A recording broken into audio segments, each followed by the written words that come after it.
اور جب منہج سلف کہتے ہیں تو سلف سے مراد گزرے ہوئے لوگ، خصوصاً صحابہ کرام، تابعین عظام اور تبع تابعین، یہ جماعت کہلاتی ہے۔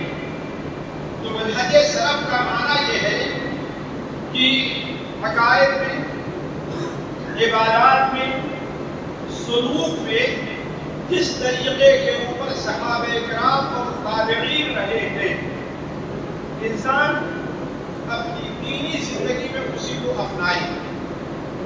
وہ لوگ اپنا عقیدہ کیسا رکھتے تھے، اپنا عقیدہ کہاں سے لیتے تھے، وہ لوگ دین کی باتیں یعنی عبادات کو کیسے اخذ کرتے تھے، عبادات کیسے کرتے تھے، وہ لوگ اپنے سلوک کا معاملہ کہاں سے اخذ کیا تھا اور جس راستے پر وہ چل رہے تھے، اسی چیز کو اپنانا اور جاننا یہ منہج سلف کہلاتا ہے۔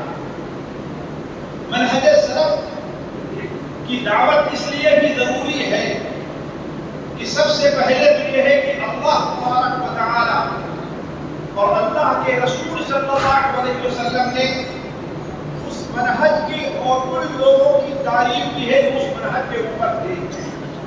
ظاہر بات ہے اللہ تبارک و تعالی تعریف ان لوگوں کی کرے گا جو سیدھے راستے پر ہوں گے، جن کا طریقہ، جن کا اٹھنا اور بیٹھنا خصوصاً عبادات سے متعلق اور عقائد سے متعلق جن کا معاملہ اللہ کو پسندیدہ ہوگا، اللہ تبارک و تعالی انہیں کی تعریف کرے گا۔ چنانچہ اللہ تبارک و تعالی ارشاد فرماتا ہے محمد رسول اللہ والذین معه اشداء علی الکفار رحماء بینہم تراہم رکعا سجدا یبتغون فضلا من اللہ ورضوانا سیماہم فی وجوہہم من اثر السجود ذلک مثلهم فی التوراۃ ومثلهم في الإنجيل كزرع أخرج شطأه فآزره فاستغلظ فاستوى على سوقه۔ خلاصہ یہ ہے کہ اللہ تبارک و تعالیٰ اس آیت کے اندر فرما رہا ہے کہ محمد صلی اللہ علیہ وسلم جو اللہ تبارک و تعالیٰ کے رسول ہیں اور وہ لوگ جو ان کے ساتھ، ظاہر بات ان کے ساتھ کون سے لوگ ہوں گے، وہ صحابہ کرام ہوں گے، ان کی صفت، ان کی خوبی یہ ہے کہ وہ اشداء علی الکفار ورحماء بینہم، کفار کے معاملے میں سخت اور آپس میں ایک دوسرے کے اوپر بڑے رحیم ہیں۔ ان کی اگر ظاہری صفت دیکھنا چاہتے ہو تو تراہم رکعا سجدا، وہ لوگ تمہیں رکوع کرنے والے اور سجدہ کرنے والے دکھلائیں گے۔ ان باتوں پر آپ غور کرتے چلیں، وقت نہیں کہ ہر بات کی وضاحت کی جائے، اس لیے آپ غور کرتے چلیں تو آپ کی سمجھ میں بات آئے گی کہ اللہ تعالیٰ ان کی تعریف یہ بتا رہا ہے کہ تراہم رکعا سجدا، آپ انہیں رکوع اور سجدہ کرنے والا یعنی بکثرت سجدہ کرنے والا اور بکثرت نماز پڑھنے والا، بکثرت رکوع کرنے والا دیکھیں۔ مطلب یہ ہے کہ اگر کوئی شخص اپنے طور پر بہت بڑا دعویٰ کرتا ہے کہ ہم سنت کے اوپر چل رہے ہیں، ہم سنت اور اہل سنت پر جماعت میں، ہم صحابہ کے منہج پر ہیں، لیکن وہ رکوع اور سجود سے دور ہے، تو گویا وہ اپنے دعوے میں سچا نہیں ہے بلکہ جھوٹا ہے۔ تراہم رکعا سجدا یبتغون فضلا من اللہ ورضوانا، وہ اللہ تبارک و تعالیٰ کا فضل اور اللہ کی رضا تلاش کرتے ہیں۔ ان کے کام کا مقصد، ان کی کوشش کو، ان کی محنت کا مقصد دنیا کا حصول نہیں ہے، اس کا اصل مقصد کیا ہے؟ وہ اللہ تبارک و تعالیٰ کی رضا ہے۔ وہ وہی کام کرتے ہیں جس سے اللہ تبارک و تعالیٰ راضی ہو اور جسے اللہ تعالیٰ پسند کرتا ہے، اور جس چیز سے اللہ راضی نہ ہو، پسند نہیں کرتا، اسے وہ چھوڑ دیتے ہیں۔ علی کل حال دوسری آیت میں اللہ تعالیٰ ارشاد فرماتا ہے والسابقون الأولون من المهاجرين والأنصار والذين اتبعوهم بإحسان رضي الله عنهم ورضوا عنه۔ والسابقون الأولون، وہ لوگ جو پہلے اسلام لے آئے، خاص انصار میں ہوں یا مہاجرین میں سے ہوں، والسابقون الاولون من المهاجرين والانصار والذین اتبعوهم باحسان، اور وہ لوگ جنہوں نے بھلائی کے ساتھ ان کی اتباع کی، ان کی پیروی کی، وہ بعد میں آنے والے صحابہ اور صحابہ کے بعد تابعین بھی اسی میں داخل ہو سکتے ہیں۔ اسی لیے تابعین کو تابعین اسی لیے کہا جاتا ہے کہ ان لوگوں نے صحابہ کرام کو دیکھا اور صحابہ کرام کے منہج کو اپنایا ہے۔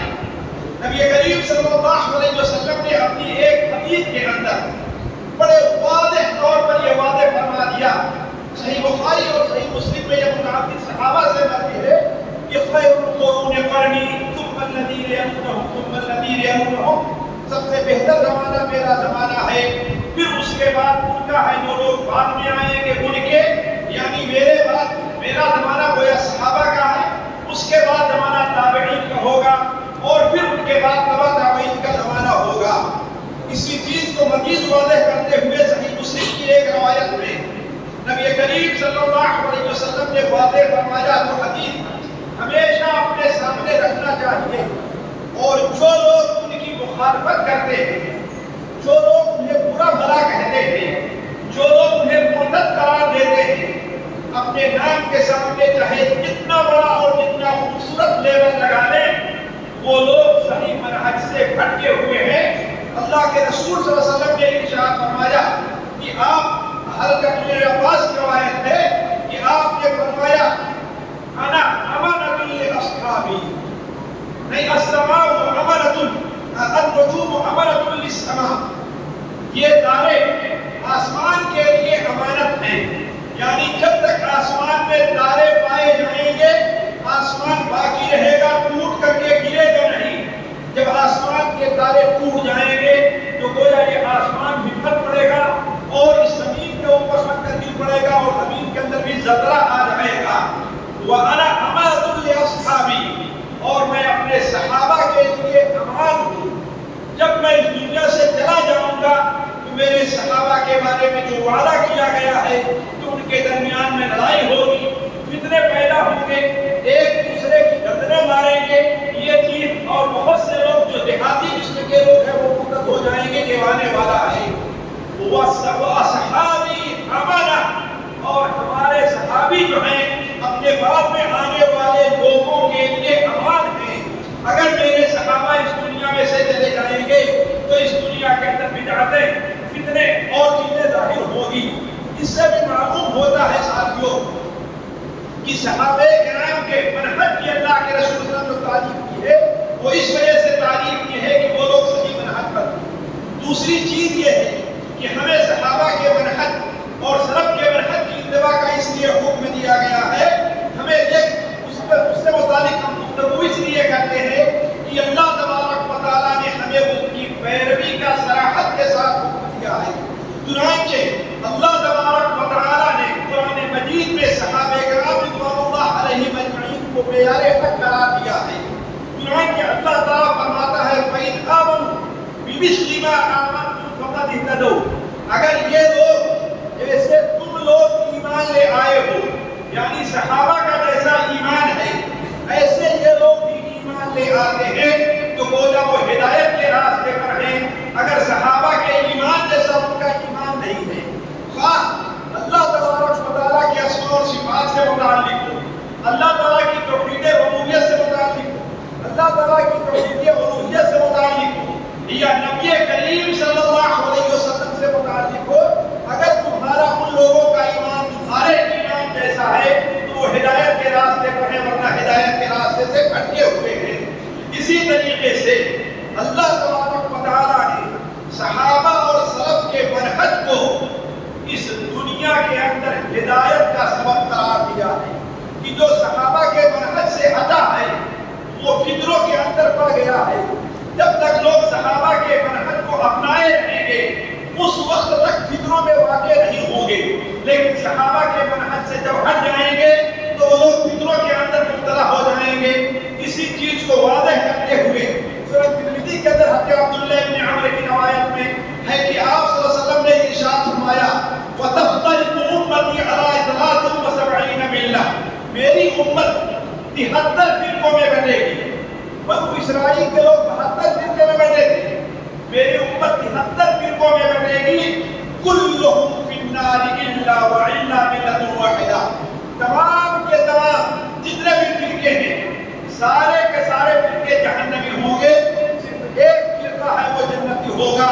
صحابہ نے کہا اے اللہ کے رسول صلی اللہ علیہ وسلم وہ کون سا فرقہ ہے؟ تو آپ نے فرمایا ما انا علیہ واصحابی، وہ فرقہ اور وہ جماعت، وہ گروہ جو ہمارے اور ہمارے صحابہ کے طریقے پر ہوگا۔ تو گویا کہ اللہ تک کے رسول صلی اللہ علیہ وسلم نے افتراق کے فتنے، گمراہی کے فتنے سے بچنے کے لیے آپ نے کیا بیان فرمایا کہ صحابہ کرام اور اللہ کے رسول صلی اللہ علیہ وسلم کے طریقے کو اپنایا جائے۔ مجھے ایک حدیث یاد آئی جسے علامہ طبرانی رحمہ اللہ اپنی کتاب طبرانی کبیر میں نقل کرتے ہیں، اور علامہ البانی رحمہ اللہ اسے صحیحہ میں نقل کرتے ہیں، اور یہ حدیث ابو واقد لیثی رضی اللہ تعالیٰ عنہ سے مروی ہے کہ انہوں نے بیان فرمایا کہ ہم لوگ نبی صلی اللہ علیہ وسلم کے پاس بیٹھے ہوئے تھے، آپ ہمارے درمیان میں تھے، ایک جگہ پر آپ تشریف فرما تھے، یہاں تک کہ آپ نے فرمایا انہا ستکون فتنہ، اے لوگوں قریب ہے کہ ایک فتنہ ظاہر ہو۔ ظاہر ساتھیوں میں تھوڑی سی وضاحت کرتا تھا، فتنہ کیا ہے، فتنہ کسے کہتے ہیں؟ دیکھیے فتنہ شریعت کی اصطلاح میں ایک ایسی چیز ہے جسے شریعت پسند نہیں کرتی، وہ عمل بھی ہو سکتا ہے، وہ طریقہ بھی ہو سکتا ہے، وہ صورتحال بھی ہو سکتی ہے، ایک ایسی صورتحال ہے جسے شریعت پسند نہیں کرتی، لیکن اس سے بچنا مشکل ہو جائے یہی چیز فتنہ ہے۔ مثال کے طور پر عصر حاضر کے فتنوں میں سے ایک بہت بڑا فتنہ سود ہے۔ آج صورتحال یہ ہے کہ سود سے بچنا انسانوں کے لیے کیا ہے؟ مشکل ہو گیا ہے۔ آپ سود نہ لیں نہ دیں، لیکن سودی کاروبار کرنے والوں کے ساتھ آپ کے تعلقات تو رہنے کے نہیں رہے۔ مسجد اور مدرسے والے سودی کاروبار کرنے والوں سے چندہ لیں گے کہ نہیں لیں گے؟ ہم سودی کاروبار نہیں کرتے، ہمارا رشتہ دار ہے وہ کرتا، اس کے ہمیں جانا ہوگا، یا کم سے کم کچھ بھی نہیں تو بینکوں میں ہمیں پیسہ جمع کرنا پڑے گا کہ نہیں پڑے گا؟ تو سود ایک ایسی بری بلا ہے جو آج ہمارے اوپر اس قدر مسلط ہو گئی ہے کہ اسے پیچھا ہمارا مشکل ہے۔ اسی طریقے سے اس امت کے لیے عورت کو اللہ تعالیٰ نے فتنہ قرار دیا ہے۔ عورت کا فتنہ کیا ہے؟ آپ خود سوچیں، یعنی اس کی طرف للچائی نظر سے دیکھنا، اس سے ایک طرف مایوس ہونا، یا اس کے بارے میں کسی ایسی چیز کے اندر مطلع جسے پسند نہیں کرتی ہے۔ آج انسان لاکھ کوشش کرے لیکن اس فتنے سے انسان بچ نہیں سکتا۔ ہاسپٹل میں جائے گا، اسے انجیکشن کون دے گا؟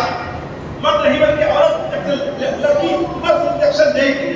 اسی طریقے سے کچھ بھی نہیں، ہوائی جہاز پر سفر کرے اس کی ضیافت کون کرنے والا ہے؟ کرنے والی عورت ہوگی۔ اسی طریقے سے گانا اور باجا فتنہ ہے۔ آج ایک ایسی چیز ہے کہ انسان لاکھ کوشش کر لے لیکن اس فتنے سے اپنے آپ کو بچانا اس کے لیے مشکل ہوگا، حتیٰ کہ بدقسمتی سے صورتحال یہ پیدا ہو گئی ہے کہ آج مسجد کے اندر باجا بجتا ہے، حرم شریف میں مسجد نبوی اور بیت حرام کے اندر باجا بجتا ہے۔ وہ کیسے؟ اس لیے کہ بہت سے لوگ اپنے موبائل کے اوپر ایسی ٹون لگائے رہتے ہیں جو باجے کی ٹون رہا کرتی ہے۔ تو کہنے کا مطلب یہ ہے کہ فتنہ، تو آپ نے بیان فرمایا ستکون فتنہ، فتنے ظاہر ہوں گے۔ تو صحابہ کرام نے کہا اے اللہ کے رسول صلی اللہ علیہ وسلم فکیف نفعل، ہم کیا کریں کہ فتنوں سے بچ جائیں؟ آپ صلی اللہ علیہ وسلم بیٹھے ہوئے تھے، چٹائی کو ایسے آپ نے پکڑا اور کہا اپنے دین کو ایسے تم پکڑ کر کے رہنا، یعنی دین کو مضبوطی سے پکڑے رہنا۔ سنن ابو داؤد میں ایک روایت ہے، آپ صلی اللہ علیہ وسلم نے بیان فرمایا کہ ایک وقت ایسا آنے والا ہے کہ دین پر قائم رہنے والے کی مثال کیا ہے؟ گویا اپنے ہاتھ میں انگارہ پکڑا ہوا، انگارے کو پکڑا ہوا ہے۔ آپ نے یہ نہیں فرمایا انگارہ رکھا ہوا ہے، انگارے کو پکڑے ہوا ہے، اس لیے کہ انگارہ انسان پکڑا رہے گا تو اس کا دو فائدہ ہوگا۔ ایک فائدہ تو یہ ہے کہ وہ وہ انگارہ پکڑنے سے بجھ جائے گا اور انسان کا جسم سلامت رہ جائے گا۔ اگر انگارے کو ایسے ہاتھ پر رکھا رہے گا، اس سے جلتا بھی رہے گا اور اڑ جائے دائیں بائیں جو دوسرے لوگ اس سے متاثر ہو جائیں گے، تو انگارے کو پکڑا ہوا ہے تو انسان کا جسم بھی سلامت رہ جائے گا۔ اور دوسری بات یہ ہے کہ وہ انگارہ ایک نہ ایک وقت میں بجھے گا، اس لیے اسے اب ہوا نہیں ملے گی، اور اگر باہر رہا اسے ہوا ملے گی اس کی چنگاریاں ہو سکتی ہیں۔ تو گویا کہ وہ انسان اپنے دین پر قائم رہے گا مضبوطی کے ساتھ، وہ اپنے دین کو اور ایمان کو بچا لے گا۔ تو خیر بات یہ نہیں کہ فتنے کا نام آ گیا ہے، کیونکہ فتنے کو لوگ کم جانتے ہیں، اس لیے ہم نے یہ وضاحت کی۔ تو میں آپ لوگوں سے بتا رہا تھا کہ آپ صحابہ کرام نے کہا کہ اللہ کا رسول ہم کیا کریں؟ آپ نے فرمایا اپنے دین کو ایسے مضبوطی سے پکڑو۔ صحابہ کرام یہ سن کر کے آپس میں گفتگو کر رہے تھے، اتنے میں آپ نے فرمایا کہ ستکون فتنے ظاہر ہوں گے۔ صحابہ آپس میں کیونکہ مشغول تھے سنے تھے، ایک صحابی نے کہا کہ تم سنتے نہیں اللہ کے رسول کیا فرما رہے ہیں؟ صحابہ متوجہ ہوئے، آپ نے فرمایا آپ سے عرض کیا ہے اللہ کے رسول آپ کیا کہہ رہے ہیں؟ تو آپ صلی اللہ علیہ وسلم نے فرمایا کہ فتنے ظاہر ہوں گے۔ صحابہ نے کہا ہم کیا کریں؟ آپ نے فرمایا ترجعون الی امر الاول، اپنے پرانے معاملے، پہلے معاملے یعنی صحابہ کرام کے کا جو منہج رہا اس کی طرف تم پلٹ جانا۔ اگر اس منہج طرف تم پلٹ گئے تو تمہارے لیے نجات ممکن ہوگی۔ تو کہنے کا مطلب یہ ہے ساتھیوں، دین کے اوپر قائم رہنا، صحابہ کے منہج پر قائم رہنا انسان کو فتنوں سے بچایا کرتا ہے۔ اسی لیے آپ صلی اللہ علیہ وسلم نے اپنی زندگی کے سب سے بڑے مجمع میں آپ کھڑے ہوئے، حضرت عبداللہ ابن عباس کی روایت مصدرک حاکم وغیرہ میں ہے، تو آپ نے بیان فرمایا کہ اے لوگوں، شیطان اس بات سے مایوس ہو چکا ہے کہ جزیرے عربیہ میں اس کی عبادت کی جائے یا مسلمان نمازی اس کی عبادت کریں، لیکن بعض معمولی چیزیں ہیں جس کی وجہ سے وہ مایوس نہیں ہوا ہے۔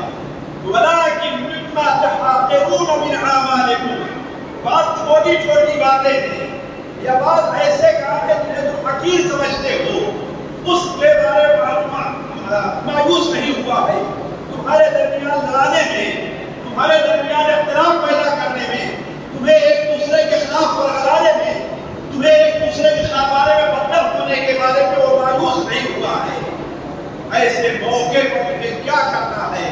آپ صلی اللہ علیہ وسلم نے فرمایا علیکم بسنت، میں تمہارے درمیان ایک چیز چھوڑ کر کے جا رہا ہوں، جب تک اس کو مضبوطی سے تھامے رہو گے، دو چیز چھوڑ کے جا رہا ہوں، اس وقت تک گمراہ نہیں ہوگے۔ کتاب اللہ و سنتی، اللہ کی کتاب اور میری سنت۔ اللہ کل حال ساتھیوں اس سلسلے میں گفتگو تو بہت ہے کہ ہم صحابہ کرام رضوان اللہ علیہم اجمعین کے منہج کی طرف دعوت کو دیتے ہیں، اس کی مختلف وجوہات ہیں۔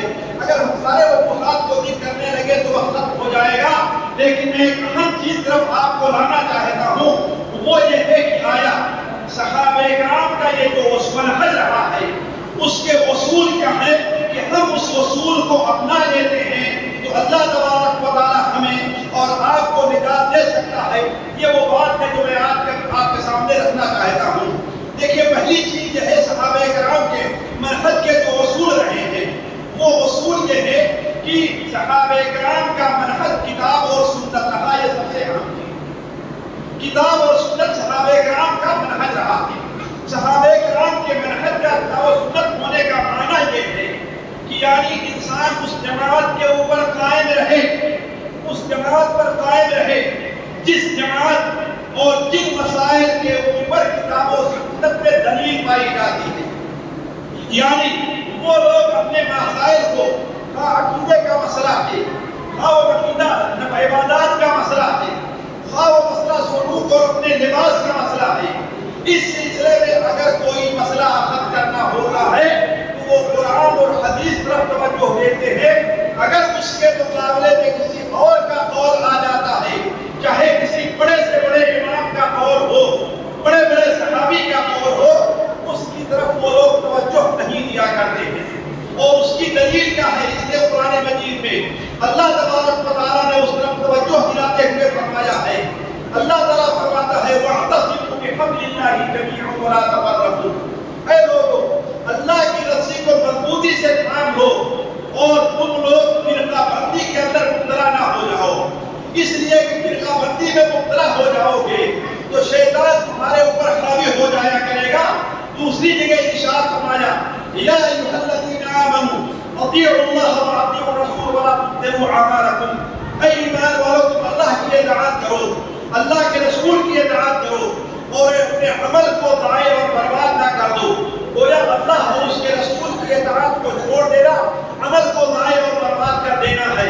حضرت عبداللہ بن عباس رضی اللہ تعالیٰ عنہ نے بڑے واضح طور پر یہ بیان فرمایا، چنانچہ ایک بار وہ ایک مسئلہ بیان کر رہے تھے، حضرت عمر نے کہا آپ جو بات بیان کر رہے ہیں حضرت عمر اور حضرت بکر کا عمل اس کے خلاف ہے، تو حضرت عبداللہ بن عباس نے کہا مجھے ڈر ہے کہ تمہارے اوپر آسمان سے تارے ٹوٹ پڑیں گے، میں تم سے کہتا ہوں اللہ کے رسول نے بیان فرمایا ہے اور تم کہتے ہو ابو بکر و عمر نے کہا۔ تو کہنے کا مطلب یہ ہے کہ صحابہ کرام کا جو منہج رہا ہے، پہلا قاعدہ یہ ہے کہ وہ کتاب اور سنت کے اوپر عمل کرتے ہیں۔ اس کو واضح کرتے ہوئے آپ نے صحیح ابن حبان کی وہ حدیث میں بیان فرمایا کہ یہ دیکھو یہ دین ہے، اس دین کا ایک سرا تمہارے ہاتھ میں ہے اور ایک سرا اللہ تبارک و تعالیٰ کے ہاتھ میں ہے، یعنی گویا اللہ تعالیٰ کتاب تمہارے پاس ہے، جب تک اس کو مضبوطی سے تھامے رہو گے تم گمراہ نہیں ہوگے۔ لیکن یہاں رک کر کے میں ایک بات آپ لوگوں کے سامنے واضح کر دوں، کتاب اور سنت سے استدلال کے لیے خصوصاً میں اپنے جوانوں سے اس بات کا کہوں گا توجہ دے، کتاب اور سنت سے استدلال کے لیے دو چیزوں کی بڑی اہم ضرورت ہے۔ پہلی چیز تو یہ ہے کہ آج کے زمانے میں یا بعد کے زمانے میں وہ چیز صحیح سند پر ثابت، اللہ کے رسول تک اس کی سند صحیح طور پر پہنچ رہی ہو، اس بات کا اس چیز کا اللہ کے رسول کا قول ہونا بالکل واضح ہو۔ صحیح بخاری اور صحیح مسلم میں حضرت موسیٰ اشعری بیان کرتے تھے کہ ایک بار حضرت عمر رضی اللہ عنہ ایک بار بلاور بھیجا اپنے یہاں، میں ان کے یہاں گیا، میں نے دستک کی، ایک بار کوئی جواب نہیں ملا، دوسری بار کوئی جواب نہیں ملا، تیسری بار کوئی جواب نہیں ملا، میں پلٹ کر کے واپس چلا آیا۔ حضرت عمر نے محسوس کیا کہ کوئی دروازے پر دستک دے رہا تھا، باہر نکلے تو کہا ابو موسیٰ نہیں آئے تھے، عبداللہ ابن قیس نہیں آئے تھے؟ لوگوں نے کہا ہاں وہی عبداللہ ابن قیس تھے۔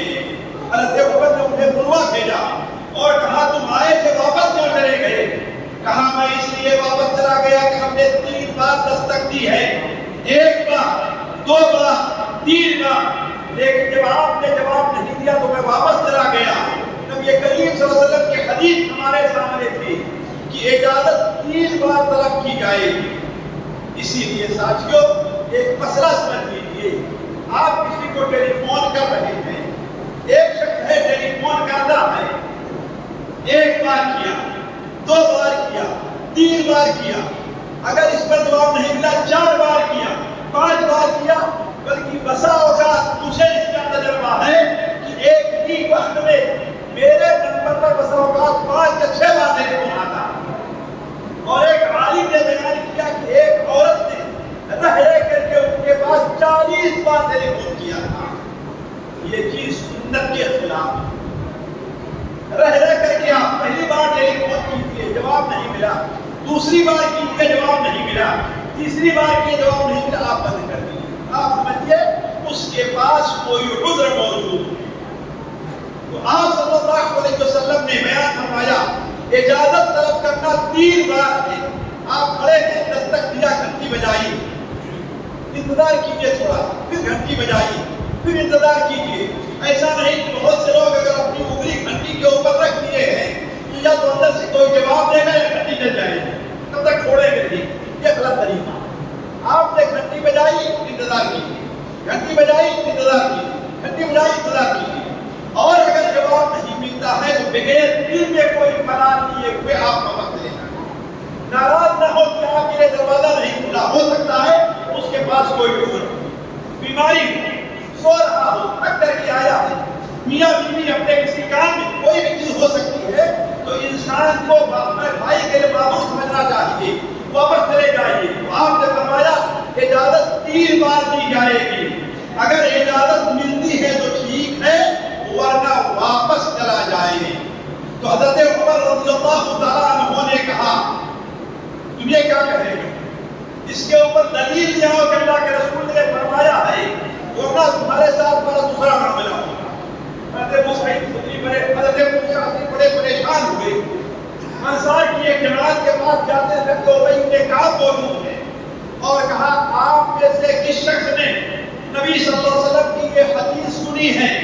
کہ اجازت 3 بار لی جائے گی، اگر اجازت نہ ملے تو واپس چلا جائے۔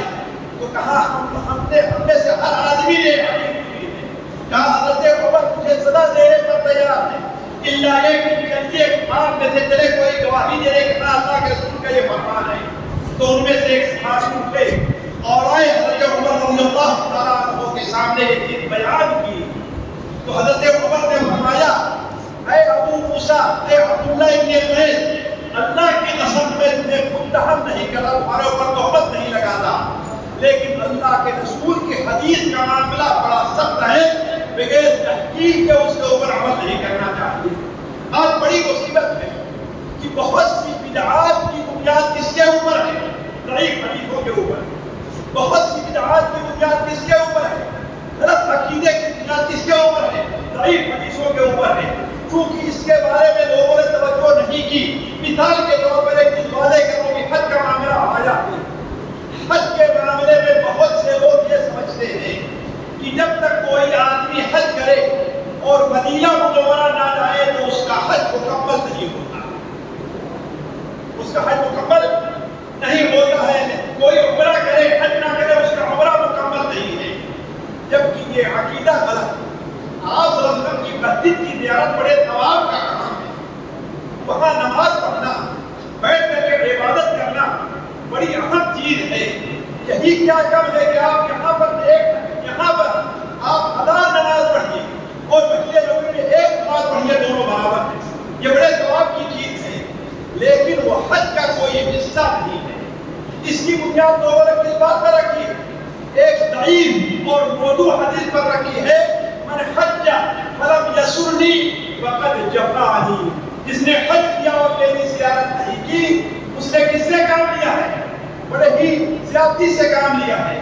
اسی طریقے سے آج ہمارے یہاں بہت سے لوگوں کا یہ عقیدہ ہے کہ اگر اللہ کے رسول صلی اللہ علیہ وسلم کو پیدا نہ کرتا اللہ تعالیٰ تو آسمان اور زمین کو بھی اللہ تعالیٰ پیدا نہ فرماتا، ایک نہیں، محمد نہ ہوتے تو کچھ بھی نہ ہوتا۔ یہ کہا جاتا ہے محمد نہ ہوتے تو کچھ بھی نہ ہوتا۔ اگر محمد صلی اللہ علیہ وسلم کچھ بھی نہ ہوتا گویا آسمان کی پیدائش کس کے لیے ہے؟ اللہ کے رسول کے لیے۔ اللہ تعالیٰ زمین کس کے لیے بنائی ہے؟ اللہ کے رسول کے لیے بنائی ہے۔ نبی صلی اللہ علیہ وسلم کا مقام و مرتبہ کوئی انکار نہیں کر سکتا۔ آپ کے مقام کو دنیا کے سارے لوگ اگر بھی جائیں پھر بھی آپ کے مقام کو نہیں پہنچ سکتے ہیں۔ تمام انبیاء کو ترازو کے ایک پلے میں رکھا جائے اور ہمارے نبی کو ترازو کے ایک پلے میں رکھا جائے تو ہمارے نبی کا پلہ بھاری پڑ جائے گا، اس کا کوئی انکار نہیں کر سکتا۔ ہمارے نبی کا جو مقام اللہ تعالیٰ کے نزدیک ہے کسی اور کا نہیں ہے، لیکن اس کا یہ معنی نہیں ہے کہ آپ کے بارے میں ہم جھوٹی اور غلط حدیثوں کو اور غلط عقیدے کو رکھیں۔ اللہ تعالیٰ فرماتا ہے وَمَا خَلَقْتُ الْجِنَّ وَالْإِنسَ إِلَّا لِيَعْبُدُونِ، ہم نے جن انسان سے پیدا کیا ہے اپنی عبادت کے لیے۔ یہ غلط عقیدہ کہاں سے آیا کہ محمد نہ ہوتے تو کچھ بھی نہ ہوتا؟ مستدرک حاکم کی ایک حدیث سے جو موضوع اور منگڑت حدیث ہے، تمام محدثین کہتے ہیں منگڑت ہے کہ اللہ تبارک و تعالیٰ نے حضرت آدم علیہ السلام سے فرمایا کہ اگر محمد کو لولاک نہ خلقت افلاک، اگر آپ نہ ہو تو آسمان کو پیدا نہ کرتا۔ تو خیر بات یہاں سے نکلی تھی کہ حدیث کے اوپر عمل کرنے، اس سے مسئلہ اخذ کرنے کے لیے ضروری یہ ہے کہ وہ حدیث صحیح طور پر ثابت ہو۔ مجھے واقعہ یاد ہے، اسے امام مسلم رحمہ اللہ اپنی کتاب مسلم کے صحیح مسلم کے مقدمے میں لکھتے ہیں، ابو ابراہیم ابو اسحاق الطالقانی ایک بڑے محدث ہیں اور حضرت عبداللہ ابن مبارک رضی اللہ تعالیٰ عنہ کے ساتھیوں میں ایک بار وہ ان کے پاس جاتے ہیں اور کہتے ہیں اے عبداللہ ابن مبارک، اس حدیث کے بارے میں آپ کیا فرماتے ہیں؟ نبی کریم صلی اللہ علیہ وسلم نے ارشاد فرمایا ان البر بعد البر، والدین کے انتقال کے بعد سب سے بڑی نیکی یہ ہے کہ جب آپ اپنے لیے نماز پڑھیں تو ان کے لیے بھی نماز پڑھیں، آپ اپنے لیے سجدہ روزہ رکھیں تو ان کے لیے بھی روزہ رکھیں۔ حضرت عبداللہ مبارک نے کہا یہ حدیث کس نے بیان کی؟ آپ نے کس سے سنا؟ کہا ہم نے یہ حدیث ہشام ابن ہشام سے سنا۔ کہا وہ تو فقہ ہے، انہوں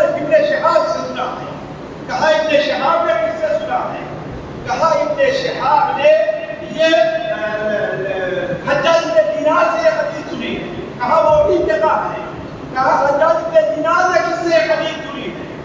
کہا وہ کہتے ہیں اللہ کے رسول صلی اللہ علیہ وسلم نے ارشاد فرمایا، کہا حجاج بن دینار اور اللہ کے رسول درمیان اتنا فاصلہ ہے کہ اگر مسافر چلنا شروع کر دے تو اس کے سوال کی گردن ٹوٹ جائے گی، یعنی اتنا لمبا فاصلہ ہے۔ کہنے کا مطلب یہ ہے کہ اللہ کے رسول صلی اللہ علیہ وسلم سے حجاج بن دینار کی ملاقات نہیں، لہذا یہ حدیث قابل قبول۔ تو میں عرض کرنے کا مقصد ہے ساتھیوں کہ ہم قرآن اور حدیث پر اعتماد کرتے ہیں، حدیث رسول سے استدلال کرتے ہیں، لیکن ضروری یہ ہے کہ وہ حدیث اللہ کے رسول سے صحیح طور پر ثابت ہو۔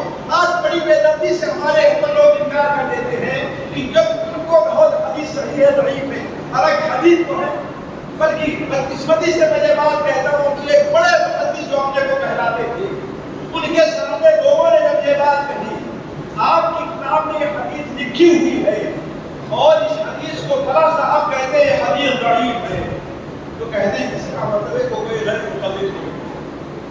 مقلد ہوگا اس لیے حدیث کو ضعیف کہا ہے۔ غیر مقلد ہمارا نام نہیں ہے، یہ ہمارے اوپر تہمت ہے، ہم اہل حدیث ہیں، غیر مقلد نہیں، ہم اہل سنت و جماعت ہیں، غیر مقلد نہیں، ہم سلف اور صحابہ کے منہج کے اوپر غیر مقلد نہیں ہے۔ غیر مقلد ہمارے اوپر یہ تہمت لگانا، الزام لگانا ہے۔ تو علی کل حال میں یہ آپ سے کہا تھا کہ حدیث پر استدلال کے لیے ضروری ہے کہ وہ حدیث صحیح طور پر اللہ کے رسول سے ثابت ہو۔ اسی لیے دیکھیں گے قدیم زمانے سے، تابعین کے زمانے سے علماء نے اس بارے میں کوشش کی ہے اور صحیح اور ضعیف حدیثوں کے فرق کو واضح کیا ہے۔ دوسری چیز حضرات غور کریں گے، ہم آیت اور حدیث کے مفہوم کو متعین کرنے کے لیے یہ چیز بڑی قابل غور ہے۔ دیکھیں ہم کسی بھی آیت اور کسی بھی حدیث کے مفہوم کو متعین کرنے کے لیے ضروری یہ ہے کہ ہم پابندی کریں گے کس کی؟ علماء کی، خصوصاً سلف صالحین کی۔ ہم کسی حدیث کا وہ مفہوم نہیں بیان کریں گے جو سلف نے نہیں لیا، ہم کسی آیت کا وہ مفہوم نہیں بیان کریں گے جو سلف نے نہیں لیا ہوگا۔ ضروری یہ ہے کہ اگر ہم کسی حدیث کا مفہوم بیان کریں، مثال کے طور پر اللہ کے رسول صلی اللہ علیہ وسلم سے حضرت مغیرہ ابن شعبہ نقل کرتے ہیں اور متعدد صحابہ نقل کرتے ہیں، 11 صحابی کی روایت ہے، ایک دو نہیں 11 صحابی کی، کہ اللہ کے رسول صلی اللہ علیہ وسلم نے اپنے عمامے کے اوپر مسح کیا۔ عمامہ یعنی پگڑی جس کو کہتے ہیں، وہ جو باندھتے ہیں اس کے اوپر مسح کیا ہے۔ تو عمامے کے اوپر مسح کرنا پیشانی کے ساتھ ساتھ کیا ہے یہ جائز طریقہ طور پر وہ عمامہ جو سختی سے باندھا جاتا ہے اور اس کے باندھنے میں اور کھولنے میں انسان کو مشقت پیش آیا کرتی ہے، اور یہی حکم عورتوں کے اس پردے کا ہے جو دوپٹہ عورتیں اس سختی کے ساتھ باندھا کرتی ہیں کہ دوبارہ کھولنا اور باندھنا ان کے لیے مسئلہ ہو جایا کرتا ہے۔ تو ایسی چیزوں پر مسح کیا جا سکتا ہے، لیکن کچھ لوگوں نے اس کی مخالفت کی۔ وہ کیسے؟ صحابہ کرام نے نقل کیا ہمارا پر مسح کرو، وہ کہتے ہیں کہ ایسا لگتا ہے کہ اللہ کے رسول صلی اللہ علیہ وسلم نے اپنے سر پر عمامہ کو اٹھا کر کے مسح کیا، اور جب عمامہ رکھا، عمامہ سیکھا کر رہے تھے تو لوگوں نے سمجھا کہ اپنے عمامے کے اوپر مسح کیا۔ تو گویا یہ ایسی سمجھ ہے جو سلف کے سمجھ کے خلاف ہے۔ تو ہم قرآن اور حدیث کا وہی مفہوم لیں گے۔ یہ بات میں اس لیے کہہ رہا ہوں کہ ہمارا ایسے بہت سے نوجوانوں کے ساتھ سابقہ پڑا کرتا ہے کہ وہ اپنے دور پر ایک صاحب نے میرے پاس اتنا بڑا خط لکھ کر کے بھیجا، اتنا بڑا خط لکھا اور کہا کہ آج پہلے موقع امام مالک میں ایک حدیث ہے کہ اللہ کے رسول صلی اللہ علیہ وسلم جب وضو کرتے تھے تو اپنے ہاتھوں پر، اپنے ہاتھ میں جب آپ نماز پڑھتے تھے تو آپ اپنے ہاتھ کے ایک بازو کو دوسرے بازو پر رکھا کرتے تھے۔ یہ انہوں نے ترجمہ کیا اور کہا بازو یہ ہوا کرتا ہے، لہذا نیت باندھنے کا صحیح طریقہ یہ ہے، اور جو اہل دل ویسے نیت باندھتے ہیں طریقہ الگ کے طریقہ سے۔ ہم نے کہا اللہ کے بندے یہ مفہوم جو آپ نے لیا ہے کہاں سے لیا ہے؟ کیا یہ مفہوم صحیح ہے بھی کہ نہیں صحیح ہے؟ اصل میں غلطی ان سے کیا ہوئی ہے؟ حدیث میں ہے میرا کا لفظ آیا، میرا کا بعض لوگوں نے ترجمہ غلطی سے بازو کر دیا، حالانکہ میرا کا عربی میں ترجمہ ہاتھ ہوا کرتا ہے، جو یہاں چمڑی سے لے کر کے یہاں تک بولا جاتا ہے، یہاں سے لے کر کے یہاں تک، تو گویا اگر آپ نے ہاتھ کو ہاتھ پر رکھا تو صحیح رکھا۔ تو یہ غلطی ان سے ہوئی اور تمام علماء پر اعتراض کیوں کرنے لگے؟ اس لیے کرنے لگے کہ انہوں نے حدیث کا مفہوم اپنے طور پر مرتبے کے اوپر رکھا۔ اسی طریقے سے ایک صاحب ہمارے یہاں آئے اور چپل پہننا شروع کیا تو بیٹھے پہننے کے لیے یہ کیوں؟ کہا سنن ابو داؤد میں روایت ہے کہ نبی کریم صلی اللہ علیہ وسلم نے ارشاد فرمایا نہا ان ينتعل الرجل واقفا او قائما، آپ نے منع فرمایا ہے کہ انسان کھڑے ہو کر کے جوتا پہنے، کیا کرے؟ کھڑے ہو کر کے جوتا پہنے یا کھڑے ہو کر کے چپل پہنے۔ ہم نے کہا اللہ کے بندے آپ ذرا غور کریں، یہ غلطی کیا ہوئی؟ اس لیے اس حدیث کے معنی کو سمجھنے کے لیے علماء کی طرف رجوع نہیں کیا۔ علماء کی شرح دیکھیے تو اولاً تو اس حدیث کے صحیح یا ضعیف ہونے میں علماء کا اختلاف ہے۔ دوسری چیز یہ ہے اس سے علماء نے وہ جوتا مراد لیا ہے جس پہ فیتا باندھا جاتا ہے۔ اب آپ غور کریں اس جوتے کو اگر آپ کھڑے ہو کر پہنے تو گرنے کا ڈر رہے گا، اور یہ عام چپل تو ہوا کرتا ہے، اس کے بیٹھ کر پہننے میں انسان کے لیے مشکل ہے اور کھڑے ہو کر پہننا انسان کے لیے آسان ہے۔ تو کہنے کا مطلب یہ ہے حدیث کا وہی مفہوم لیا جائے جو مفہوم سلف نے لیا ہے، علماء نے لیا ہے، ہم اپنی طرف سے مفہوم نہیں بیان کریں گے۔ اسی طریقے سے ایک مثال میں آپ کے سامنے اور رکھنا چاہتا ہوں، وہ یہ ہے کہ صحیح بخاری میں صحیح بخاری اور موطا امام مالک میں حدیث ابن سعد رضی اللہ تعالیٰ عنہ سے روایت ہے کہ نبی کریم صلی اللہ علیہ وسلم تعالیٰ حدیث بیان فرماتے ہیں کان الناس یؤمنون، لوگوں کو یہ حکم دیا جاتا تھا کہ ان یضع الرجل ید الیمنى علی اليسرى علی قراءۃ اليسرى في الصلاۃ، بیان کر رہا تھا کہ آدمی اپنے دائیں ہاتھ کو بائیں ہاتھ میں رکھا رہے تو نماز میں رکھے۔ علماء نے اس سے مراد دیا ہے کہ یہ دائیں ہاتھ کو بائیں ہاتھ پر رکھنا یہ واجب نہیں بلکہ سنت مؤکدہ ہے، اور یہ علماء کا اجماع ہے۔ بعض لوگوں نے کہا حکم دیا جاتا ہے، لہذا اللہ کے رسول حکم دینے والے آپ کو وجوب کا ہوا کرتا ہے۔ نعوذ باللہ من ذلک، یہ بات کسی عالم نے نہیں کی تو واجب ہے۔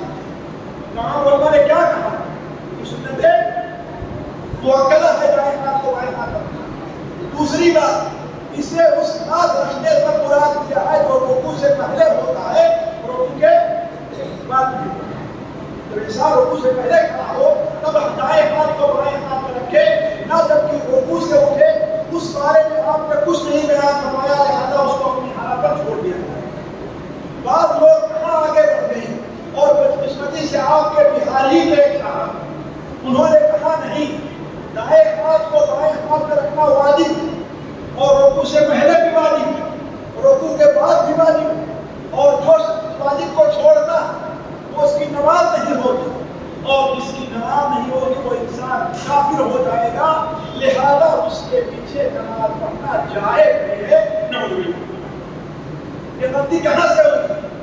یہ غلطی وہاں سے ہوئی ہے کہ انسان نے یہ سمجھ رکھا ہے کسی شخص نے کہ ہم قرآن اور حدیث کے مفہوم کو اپنے طور پر لے لیں، جبکہ آپ جانتے ہیں قرآن مجید کے اندر ایک بات اور واضح کر دوں، بعض چیزیں بالکل واضح طور پر آئی ہیں کہ عام، مثال کے طور پر اللہ تعالیٰ فرماتا ہے وَطَعَامُ الَّذِينَ أُوتُوا الْكِتَابَ حِلٌّ لَكُمْ، اہل کتاب کا کھانا تمہارے لیے حلال ہے، لیکن کھانے سے کیا بنا؟ چاہے اہل کتاب ہو یا اہل کتاب نہ ہو، ہندو ہے اس کا بھی کھانا آپ کے ہاتھ میں پڑا ہوا آپ کے لیے جائے جائے۔ تو قرآن مجید میں اہل کتاب کا کھانا کا اس سے کیا مراد؟ اس سے مراد ذبیحہ، کیا ہے اس کا؟ ذبیحہ، یعنی ان کا ذبح کرنا چیز۔ اب کوئی یہ جائے اس کو عام رکھ لے تو قرآن مجید میں بعض چیزیں عام ہوتی ہیں مال، لیکن اس کا معنی خاص ہوتا ہے، اور یہ کہاں سے لیا جائے گا؟ صحابہ کرام سے لیا جائے گا۔ تو علیہ کل حال میں بات یہ کہہ رہا تھا ساتھیوں کہ صحابہ کرام کے ہمارا منہج تو ہے وہ کتاب و سنت کی اتباع ہے، لیکن اس کے لیے ضروری ہے کہ ہم کتاب و سنت کو اسی اعتبار سے سمجھیں جس اعتبار سے صحابہ نے ہم کو سمجھایا ہے۔ دوسرا ہمارا منہج، ہمارا اصول کیا ہے اہل سنت و جماعت کا؟ اجماع امت ہے، یعنی امت کا جس بات پر اجماع ہے ہم اس کی پابندی کرتے ہیں، ہم اپنی طرف سے کوئی بات نہیں کرتے۔ اگر امت کا اجماع کسی بات کے اوپر ہو گیا ہے تو ہمارے لیے اس کی مخالفت جائز نہیں ہے، اس لیے کہ اللہ تعالیٰ خصوصاً صحابہ کرام کے بارے میں بتاتا ہے کہ وَيَتَّبِعْ غَيْرَ سَبِيلِ الْمُؤْمِنِينَ وَمَن يُشَاقِقِ الرَّسُولَ مِن بَعْدِ مَا تَبَيَّنَ لَهُ الْهُدَىٰ وَيَتَّبِعْ غَيْرَ سَبِيلِ الْمُؤْمِنِينَ، اور مسلمانوں کے راستے کے علاوہ کوئی راستہ اختیار کرتا ہے تو جس چیز کو صحابہ کرام نے اپنے زمانے میں جائز نہیں سمجھا تھا وہ چیز جائز نہیں ہو سکتی، اور جس چیز کو صحابہ نے اپنے زمانے میں سنت نہیں ہو سکتی۔ اس کی بھی مثال دیتا ہوں، آج جتنے لوگ عمرہ کرنے جایا کرتے ہیں عموماً آپ دیکھیں گے کہ مسجد عائشہ سے احرام باندھنا اور عمرہ کرنے کو اپنی ایک عادت بنا دی ہے۔ بسا اوقات ایک دن میں لوگ 3 4 5 بلکہ ایک صاحب ایسے ملے جنہوں نے ایک دن میں 13 عمرہ کیا تھا۔ ہم کہتے ہیں عمرہ کرنا اچھی چیز ہے، لیکن کیا مسجد عائشہ سے بار بار عمرہ کرنا یہ صحابہ کرام کا طریقہ رہا ہے؟ نبی کریم صلی اللہ علیہ وسلم کے ساتھ حج کرنے والے 1 لاکھ سے زائد صحابہ کرام کے ساتھ حج کیا تھا کہ وہ کسی نے بھی دوبارہ عمرہ نہیں کیا سوائے عائشہ رضی اللہ تعالیٰ عنہا۔ تو کہنے کا مطلب یہ ہے اہل سنت و جماعت کا ہمارا اصول یہ ہے کہ ہم اجماع کی مخالفت نہیں کرتے، اور دوسری بات اصول ہمارا یہ ہے کہ ہم جماعت المسلمین کا انتظام کرتے ہیں۔ مسلمانوں کی جو جماعت ہے ہم اس کی پابندی کرتے ہیں، اور مسلمانوں کی جماعت کے 20 حصے ہیں جس کی پابندی کرنا ضروری ہے، اور یہ بات ہمارے تمام بھائی اور ہمارا اچھی طریقے سے ہوئی۔ ایک علماء، ایک حکام اور ایک عام مسلمان، یہ تینوں ہمیں ان کے تینوں کے ساتھ رہ کر کے چلنا ہے۔ اگر ہم ان سے تینوں میں سے کسی سے مخالفت کرتے ہیں تو گویا ہم منہج سلف سے الگ ہٹ کرتے ہیں۔ ہم یہاں پر آخر میں ایک بات اور بیان کرنا ضروری کر دیتے ہیں، اس لیے کہ ہمارے بڑا بھائیوں کو شبہ ہوا ہوگا کہ ہمارا اگر کسی سے اختلاف ہوتا ہے، کیوں؟ اس لیے کہ بات چونکہ میرے کام میں ڈالی گئی ہے اس لیے میں اس کو ضرور رکھنا چاہتا ہوں، اور آخر میں کچھ باتیں میں اپنی محنت سے متعلق رکھوں گا۔ وہ یہ ہے کہ جہاں تک اختلاف کا تعلق ہے، یہ اختلاف صحابہ کرام میں رہا، یہ علماء کے اندر بھی اختلاف رہا ہے۔ امام مالک کا امام حنیفہ سے اختلاف رہا، امام مالک کا امام شافعی سے اختلاف رہا، امام شافعی کے امام ابن حنبل سے اختلاف رہا ہے، حتیٰ کہ امام بخاری کا امام مسلم سے اختلاف رہا۔ یہ اختلاف ایک ایسی چیز ہے جو امت میں ناگزیر ہے اور ضروری ہے، اللہ تعالیٰ کی طرف سے متعین ہے، اور یہ آزمائش ہے۔ لیکن سوال یہ ہے کہ ہمیں ایسے موقع پر ایک طالب علم کی حیثیت سے کیا کرنا چاہیے، ایک عام آدمی کی حیثیت سے کیا کرنا چاہیے؟ پہلی چیز یہ ہے ساتھیوں کہ ہمیں اپنے مخالف، چاہے وہ عالم ہے یا اور کوئی دوسرا ہے، اس کے بارے میں اس نے رد بدنی کا شکار نہیں ہونا چاہیے۔ یعنی کیا مطلب؟ بدنی کا معنی یہ ہے کہ ہم یہ نہ سمجھیں کہ وہ جان بوجھ کر کے غلطی کر رہا، اللہ ایک واضح ہو جائے گا۔ اب مثال کے طور پر بہت سے لوگ یہ سمجھے کہ امام حنیفہ رحمہ اللہ کا مسلک ہے، تو اگر ان کی سمجھ میں نہیں آ رہا کیا سمجھتے ہیں کہ وہ جان بوجھ کر کے غلطی کرتے ہیں۔ ابھی آج مثال بتاؤں گا، ہمارے اہل حدیثوں کا جو مسلک ہے اور یہی راجح ہے وہ کیا ہے کہ فجر کی نماز کو اس کے اول وقت میں پڑھنا چاہیے، اور پر بہت سی دلیلیں موجود ہیں۔ سب سے واضح دلیل اس کی یہ ہے کہ صحابی کہتے ہیں کہ اللہ کے رسول صلی اللہ علیہ وسلم جب اقامت کہتے جماعت شروع ہوتی تھی تو پڑوس والے کو ہم پہچانے تھے، تو ہمارے پڑوس میں کہا پوچھ کیا ساتھ رہتا تھا، اجالا نہیں ہوتا تھا، اور جب جماعت ختم ہوتی تھی تب ہم اپنے پڑوسی کو آسانی سے بڑا آدمی ہمارے بغل میں کہا، اور جب کہ آپ کی بات کی ہوتی میں سمجھتا ہوں کم سے کم ہمارے نبی صلی اللہ علیہ وسلم کی جو جماعت جو نماز پڑھ کر کم سے کم 15 سے 20 منٹ دعا کی کم 15 سے 20 منٹ گویا مان لیا جائے اذان کے بعد آپ نے 10 منٹ 15 منٹ کی انتظار کیا تو گویا آدھا گھنٹہ وقت ہونے کے بعد جو ہے اسی لیے کہتے ہیں نماز پڑھ اپنے پڑوسی کو پہچان لیتے ہیں اور اس پر بھی جو عورتیں نماز پڑھنے آیا کرتی تھی اپنے چادر میں لپٹی رہتی تھی اتنا اندھیرا رہتا تھا کہ واپس جاتی تھی اور پہچانی نہیں جاتی تو نبی صلی اللہ علیہ وسلم کی جو فجر کی نماز ہوتی تھی وہ غلط نہیں ہوتی یعنی اندھیرے میں اور یہی سنت کا طریقہ ہے لیکن ایک حدیث ہے سنا داؤد کہ نبی کریم صلی اللہ علیہ وسلم نے ارشاد فرمایا اسفروا بالفجر فانه عرف للعين تم صبح کی نماز کو کیا کرو روزانہ کر کے کرو اس لیے کہ اس میں ثواب زیادہ ہے تو ہمارے احناف نے اس حدیث کو لیا لہذا وہ کیا کرتے ہیں نماز کو دیکھ کر کے ہم یہ کہتے ہیں ہم نے معذور سمجھتے ہیں لیکن کہتے ہیں یہ آپ کی غلطی غلطی اس لیے ہے کہ غیر معقول ہے کہ نبی صلی اللہ علیہ وسلم یہ فرمائے اور اس کے خلاف برابر آپ عمل کرتے رہے اگر کبھی ایک دو بار کے برابر آپ اسی پر عمل کرتے رہے کہ تعلیم کی ہمت بنے اسی لیے امام طحاوی حنفی رحمہ اللہ نے کیا کہا اب شروع کا معنی یہ ہے کہ اپنی نماز کو اتنی لمبی پڑھو کہ نماز پڑھتے پڑھتے اجالا ہو جائے اتنی لمبی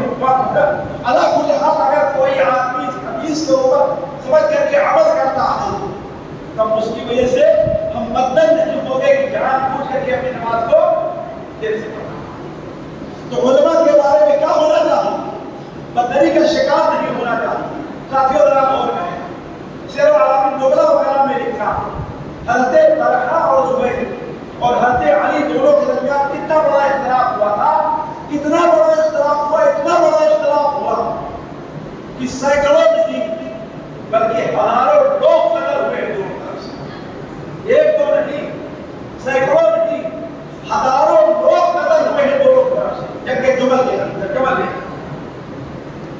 اس موقع پر حضرت علی رضی اللہ تعالیٰ عنہ جب حضرت زبیر کے لاش کے اوپر پہنچے بلکہ ان کا قاتل جب ان کے پاس آیا ہے سر لے کر کے اور کہا ہم نے آپ کے دشمن کو مخالف کو قتل کر دیا تو کہا تو جہنم میں جائے کیا کہا تو جہنم میں جائے ہاں میں جہنم میں کہا جہنم میں جائے ہم نے نبی صلی اللہ علیہ وسلم سے سنا ہے کہ زبیر کا قاتل جہنم میں جائے گا اور پھر کیا فرمایا میں اللہ تعالیٰ سے امید رکھتا ہوں کہ ہم اور زبیر ہم اور طلحہ قیامت کے بھی ان لوگوں میں سے ہوں گے جن سے متعلق اللہ تعالیٰ فرماتا ہے کہ علی سور متقابلین ونزعنا ما فی صدورہم من غل تجری من تحتہم الانہار یہ ایسے بھائی ہوں گے کہ خوانت علی سور متقابلین آپس میں ایک دوسرے کے ساتھ جنت میں مل بیٹھیں گے اور ان کے دل میں ایک دوسرے کے بارے میں جو کینہ ہوگا ہم اس کینے کو نکال دیں تو گویا ذرا دیکھیے اتنا بڑا اختلاف ہونے کے باوجود بھی وہ ان کے بارے میں مختلف ہیں امام شافعی رحمہ اللہ کا مناظرہ ایک بار ایک شخص کے ساتھ ہوا ایک عالم کے ساتھ اور بڑی نوک جھوک ہوئی یہاں تک نوک جھوک ہوئی جیسے کہتے ہیں لڑائی کا معاملہ ہو گیا اور دونوں جدا ہو گئے دوسرے دن امام شافعی رحمہ اللہ سے ملاقات کرتے ان کا ہاتھ پکڑے اور ہاتھ پکڑنے کے بعد سلام کیا اور سلام کرنے کے بعد کہتے ہیں اے بڑا بلانا تم کو یہ نہیں ہے کہ ہم دونوں اگرچہ مسئلے میں اختلاف کریں لیکن ہم ایک دوسرے کے ساتھ بھائی یہ دیکھیے مسئلے کا ہونا چاہیے اگر ہمارے ساتھ کسی کا اختلاف ہو جائے تو اس کے بارے میں بدن ہونا ہمارے لیے جائز ہے علامہ ہمارا صحیح رحمہ اللہ کا مناظرہ غازی محمود خان کے ساتھ جو پہلے مسلمان تھے پھر مرتد ہو گئے پھر وہ مسلمان ہوئے ان کے ساتھ ان کا مناظرہ رہا کرتا تھا ایک بار راستے میں ان سے ملتے تھے جب مناظرے کا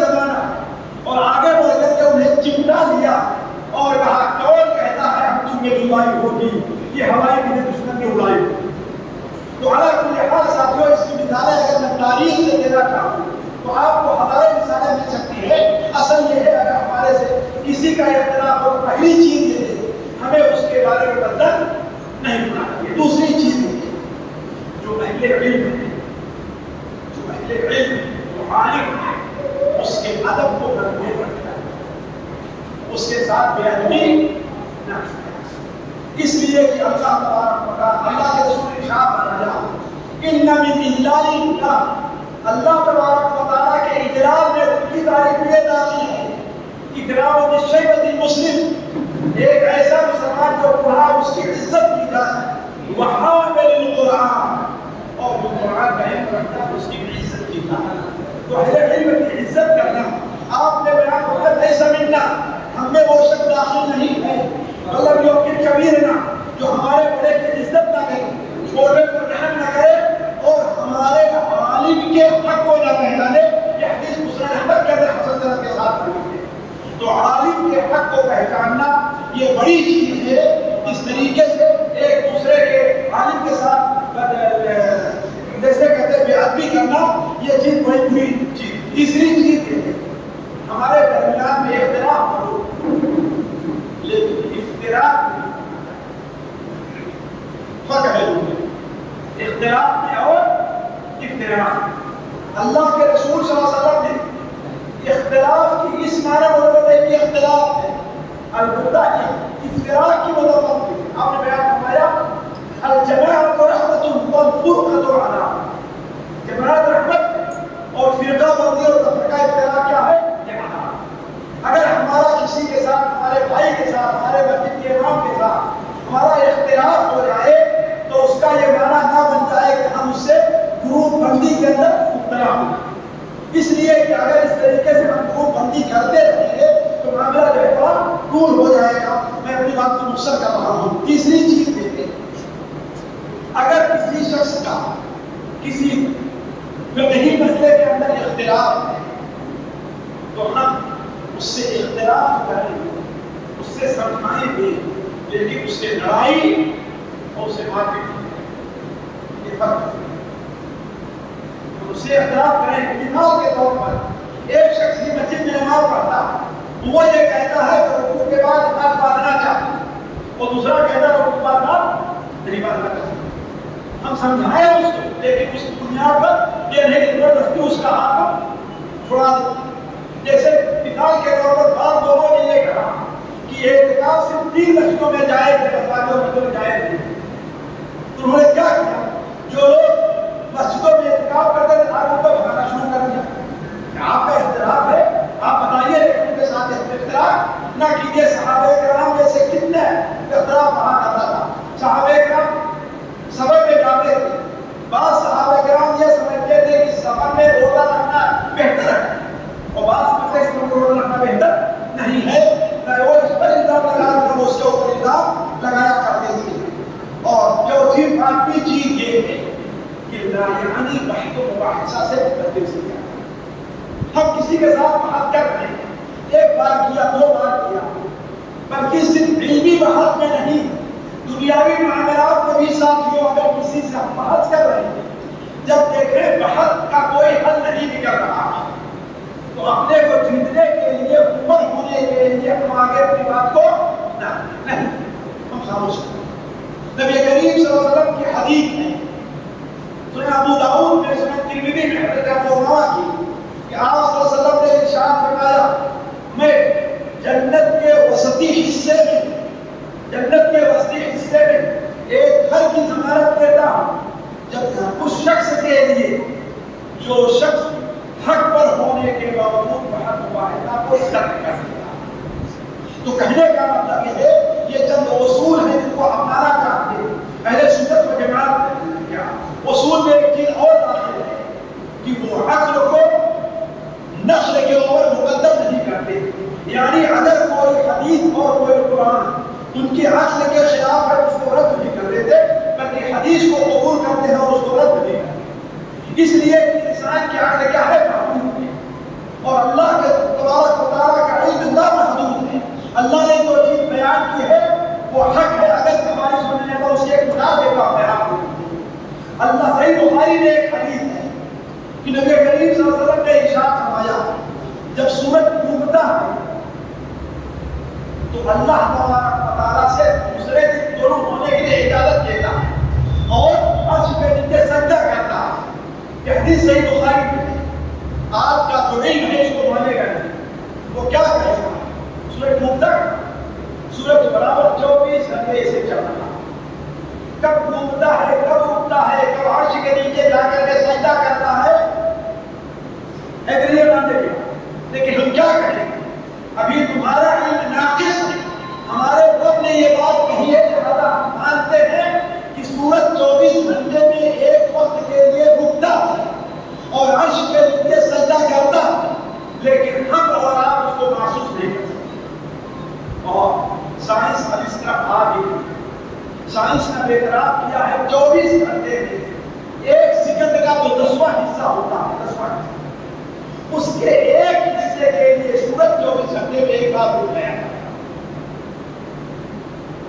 آج کہا جاتا ہے انسان کی سوچ کیا ہے، اس کے دماغ میں، ہم کہتے ہیں اصل چیز کیا ہے، اس کے کیوں اللہ تعالیٰ فرماتا ہے۔ تو کہنے کا مطلب یہ ہے ساتھیوں،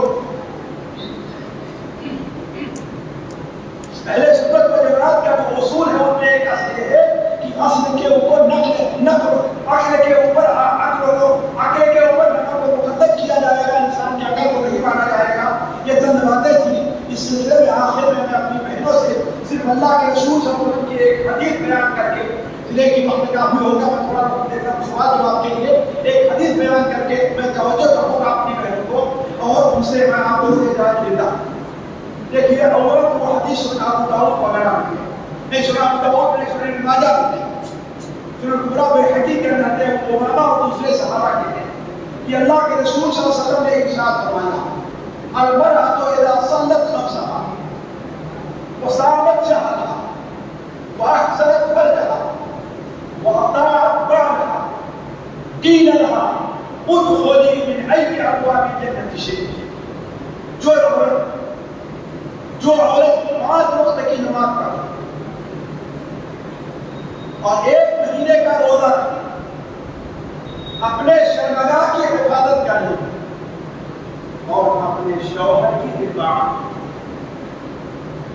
جاتی ہے۔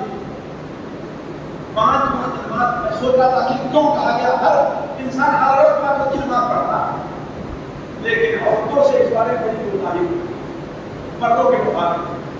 وہ کیوں؟ متعدد وجوہات۔ عورت جو بچے والی عورت ہے کپڑا گندا کر دیتا ہے۔ دوسری وجہ یہ ہوتی ہے کہ مہینے میں ایک صحت مند عورت ہو، ایک وقت ایسا آتا ہے 1 ہفتے 4 دن 5 دن 8 دن کا کہ نماز نہیں، تو اس کی عادت کیا ہے، وہ چھوٹ جایا کرتی ہے۔ اگر کوئی چیز مسلسل کرتا رہے تو انسان کو اس کی عادت پڑے گی۔ تیسری وجہ کیا ہے، مرد مسجد میں جماعت سے نماز پڑھتے ہیں اور جماعت کے ساتھ نماز پڑھنے میں دل لگتا ہے، اکیلے نماز پڑھنے کے مقابلے میں، ورنہ خود آپ نے اپنے اوپر تجربہ کر لیا۔ مسجد میں آئے گا، سنت بھی اطمینان سے پڑھے گا، جماعت کے لیے بیٹھا بھی رہے گا اور جماعت بعد سنت پڑھ کر کے جائے گا، لیکن گھر میں اکیلے ہو تو اسے جلدی رہے گا۔ تو عورتوں کے لیے یہ مسائل پیش آتے ہیں جس کی وجہ سے نماز میں ان سے بڑی کوتاہی ہوتی ہے۔ اسی لیے اللہ نے کیا فرمایا، تو عورت 5 وقت کی نماز پڑھے۔ اور دوسری چیز کیا ہے، 1 مہینے کا روزہ، اور اس میں بھی ہماری بہنوں سے بڑی کوتاہی ہوا، بڑی کوتاہی ہوئی۔ بعض بہنوں نے سوال کیا کہ آج 5 سال ہو گئے رمضان کے، میرے 5 سال کے چھوٹے ہوئے میں روزہ نہیں رکھا۔ کیوں؟ لوگوں کے ساتھ روزہ رکھنا کیا ہوتا ہے، آسان رہا، لیکن جب چھوٹ جاتا ہے تو روزہ رکھنا مشکل ہوتا ہے، لہذا ان سے بھی۔ اسی لیے آپ صلی اللہ علیہ وسلم نے ان 2 چیزوں پر خصوصی توجہ دلائی کہ جو عورت 5 وقت کی نماز پڑھ لے اور 1 مہینے کا روزہ رکھ لے، اور تیسری چیز کیا ہے، وہ احسنت فرجها، اپنی شرمگاہ کی حفاظت کرے۔ اور عورتوں سے اس بارے میں بڑی کوتاہی ہوا کرتی ہے، میں تفصیل نہیں کرنا چاہتا۔ آخری چیز آپ نے کیا بیان فرمایا، وَأَطَاعَتْ بَعْلَهَا، کی دعوے داری کر لے. اس حدیث نے معاف کرے کہ اجازت ہے مجھے ایک اور حدیث یاد آ گئی وہ میں کو بیان کرتا جائے. امام ابن ابی دنیا اپنی کتاب قضاء الحوائج اور المختارات حسن سند کے ساتھ نقل کرتے ہیں کہ حضرت اسماء بنت عمیس جن کا نام وافدۃ النساء عورتوں کی نمائندہ قرار دیا گیا ہے وہ نبی کے پاس آتی ہے. جابر میں ہم لوگ وہاں موجود تھے کہ آتی ہے اور کہتی ہے اے اللہ کے رسول صلی اللہ علیہ وسلم میں عورتوں کی طرف سے نمائندہ بن کر کے آئی ہوں اور جو میری سوچ ہے وہ تمام عورتوں کی سوچ ہے. ہم آپ سے یہ سوال کرتے ہیں کہ جیسے اللہ تعالیٰ ہمارا رب ہے ویسے مردوں کا بھی رب ہے. مائی حوا جیسے ہماری ماں ہے وہ مردوں کی ماں ہے. آپ جیسے مردوں کے رسول ہیں ہمارے بھی رسول ہیں. اللہ تعالیٰ نے جیسے نماز روزے کا ہمیں حکم دیا مردوں کو حکم دیا. لیکن سوال یہ ہے کہ مرد اللہ کے راستے میں جہاد میں جایا کرتے ہیں شہید ہو گئے ان کو کتنا اونچا مقام ملتا ہے واپس آئے کتنا ثواب ملتا ہے. لیکن ہم عورتیں مجبور ہیں اپنے شوہر کی خدمت ہی میں رہ جاتی ہے اور ہمیں کوئی کام کرنے کا موقع نہیں ملتا. کبھی حمل ہے کبھی دودھ پلا رہی ہے کبھی شوہر کی خدمت ہے کبھی بچے کو پڑھانا ہے بچے کا سامان کرنا ہے بچے کی تربیت کرنی اس سے مشغول ہو جاتی ہے تو ہمیں کیا ملنے والا ہے. آپ صلی اللہ علیہ وسلم نے کہا صحابہ کرام سے اس سے بہتر سوال کرنے والا بھی تم نے کسی عورت کو دیکھا ہے؟ صحابہ نے کہا. تو آپ نے فرمایا جاؤ تمام عورتوں سے میرا سلام کہہ دو. عورتوں سے میری بہنیں سنے اس حدیث کو. عورتوں سے میرا سلام کہہ دو اور ان سے کہہ دینا کہ جو عورت بھی اچھی نیت سے اپنے شوہر کی خدمت کرتی ہے اس کے احکام کی پابندی کرتی ہے اس کو وہ تمام ثواب ملنے والا ہے جو اللہ تعالیٰ کو دعا ہے اللہ کو رحم ہے. تو ای تو مراد کی جو عورت 5 وقت کی نماز پڑھ لے 1 مہینے کا روزہ رکھ لے اپنی شرمگاہ کی عبادت کر لے اور اپنے شوہر کی اطاعت کر لے کیا ملنے والا ہے اسے؟ قیل لها ادخلی عن ای ابواب الجنة شئتی. جنت کے 8 دروازے کھلے ہوئے ہیں تو جس دروازے سے داخل ہونا چاہے ایک دے جانتے. اسی لیے میں کہتا ہوں ساتھیوں ہمیشہ عورت کے لیے جنت میں جانا مردوں کے مقابلے میں آسان ہے. عورت کے لیے جنت میں جانا مردوں کے مقابلے میں آسان ہے. اسی لیے آپ جانتے ہیں جنت میں مرد زیادہ ہوں گے کہاں زیادہ ہوں جی مرد زیادہ ہوں گے مرد زیادہ اگر میں کہوں مرد زیادہ ہوں گے تو جی کون زیادہ ہوں شیخ صاحب نے احتیاط کرتے ہیں یہ علم کی نشانی احتیاط کرتے ہیں. جنت میں کون زیادہ ہوگا مرد کی عورت؟ مرد ہے تو کہیں گے ہے کہ نہیں مرد ہے تو کہیں گے ہم زیادہ ہوں گے. ساتھیوں کی بات کوئی نہیں سمجھتا جنت میں عورتوں کی تعداد بھی زیادہ ہم نے سمجھا ہے. آپ کہیں کیوں پہلے دن میں دلیل کی بات نہیں مانتا ہے کہ نہیں اس کے لیے دلیل چاہیے کیسے اس کی دلیل کیا سنت صحیح مسلم حضرت ابو ہریرہ رضی اللہ تعالیٰ عنہ کے سامنے یہ معاملہ چھڑا کہ جنت میں کون جائے گا مرد چلا جائے گا عورت چلا جائے گا. تو تمام لوگوں نے کہا کہ عورت کم جائے گی. کیوں؟ جہنم میں زیادہ ہوگی. نبی صلی اللہ علیہ وسلم کا ارشاد ہے کہ آپ نے کیا بیان فرمایا صحیح بخاری میں ہم نے تمہیں جنت میں زیادہ دیکھا جہنم میں زیادہ دیکھا ہے کہ نہیں. تو ہم سوچے کہ ہم کیوں کہہ رہے ہیں. حضرت ابو ہریرہ نے یہی بات کہی تم لوگ یہ بات کہہ رہے ہو صحیح ہے لیکن ہم نے نبی صلی اللہ علیہ وسلم سے سنا ہے کہ جنت میں اللہ تعالیٰ ہر مرد کو 2 عورت دے گا. یہ دنیا کے حکم ہے. مسلم ہے اب کون زیادہ یہ کون زیادہ اور اگر وہ حدیث مان لی جائے کہ ہماری امت زیادہ ہم نے اور جہنم میں زیادہ دیتا ہے تو یہ ہو سکتا ہے صاحب کہ بعض کوتاہیاں ہماری وجہ سے ہو جائیں، خاص طور پر اپنی زبان کے لحاظ سے ہماری بہنوں سے بڑی کوتاہی اپنے بچوں کو برا بھلا یہ ہے اور دو پڑوسیوں میں آپ کو لڑائی کی کس وجہ سے ہوگی اور کوئی بڑے سے ہوا ہے کہ نہیں؟